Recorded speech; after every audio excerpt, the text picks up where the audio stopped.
பிறந்தா வழி பொறக்கும், தமிழ் குலம் எங்க நிலம் சிரிக்கும். மஞ்சள் குலை கட்டி வரும், இஞ்சி செடி முட்டி வரும், மண் வாசம் வீசி வரும் நாளே இந்நாளே.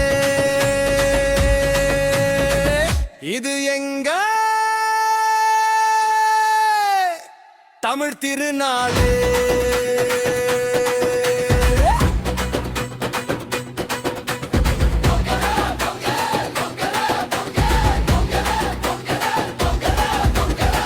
பொங்கலை வச்சு கொண்டாடுடா, இது நம்ம தமிழ் பண்பாடுடா.